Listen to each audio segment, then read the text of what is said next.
I stand here and see that needs to be done, and that needs to be done, and that over there.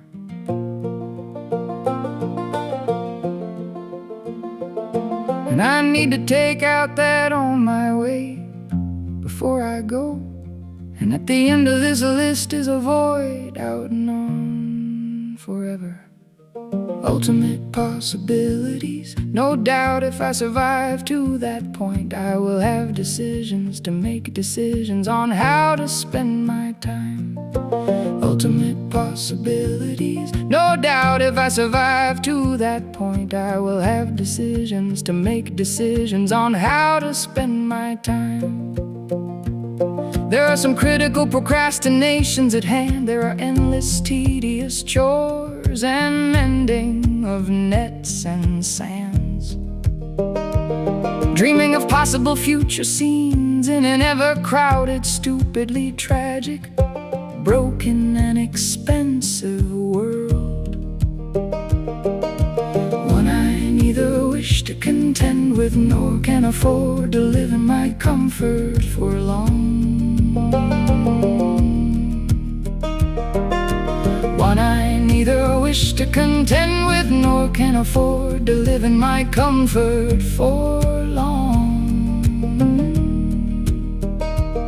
No doubt when my list of chores is through, I'll be sitting in my car in a client's driveway, an hour and a half from Asheville, a half hour from home, 5 hours from my ocean, 6 from DC, and a short 45 minutes to a remote mountain top further upstream from my cottage, heaven on earth. Perhaps by then the next natural step will have no doubt revealed itself, as it does when you are in the moment, when you are sentient, listening with any options at all open. They all sit open, an evening away from home, with temptations who need be denied.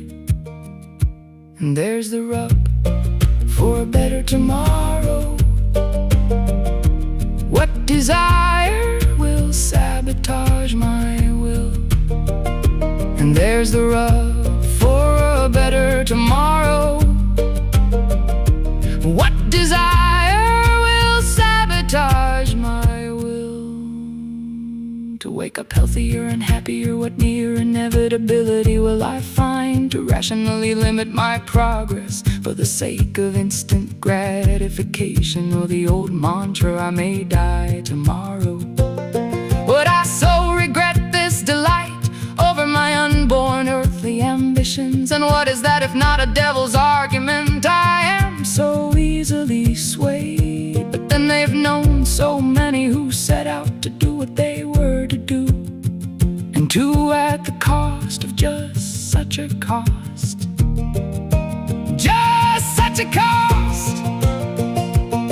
The things I value and wish to attain aren't at a cost, unless it's the intent itself, because that which I wish to attain gives me access to all things, not to possess them, merely to be in accordance with them. Life is so simple if you break it down to enough, being enough where needs are met, which include challenge and healthy stress.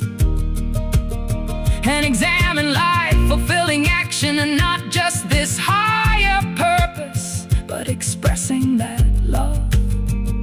Expressing that love through each chakra, from heart and physical, forceful, sensual experience, up through the heart and mind, and finally to Godhead itself. I'm not sure exactly where I would place competition on that grade, but as a motivation it is vile and common and brutal and coarse and wastefully expensive, breeding all manner of lower considerations. It has its place in garnering improvement or fun or philosophical consideration, but I would check my mind and attitude, if not my intention, if I found myself not being as happy for another's successes as my own. And that does not begin to cover those difference between the success in life and an ill-gotten gain is found in the intention. But there I go again. I stand here, and see that that needs to be done, and that needs to be done, and that over there. But at the end of my list there might just be a void of uncertainty. But at the end of my list there might just be a void of uncertainty. Endless possibilities, maddeningly unformed, that strike something akin to anxiety, that spark 10,000 convoluting conflicts and distracting thoughts now sweeping, murmuring like swallows towards inevitable death, ever closer and yet grace. How to play this descent this fall? A map to go for points, a swan dive, and one last tuck and roll, as many graceful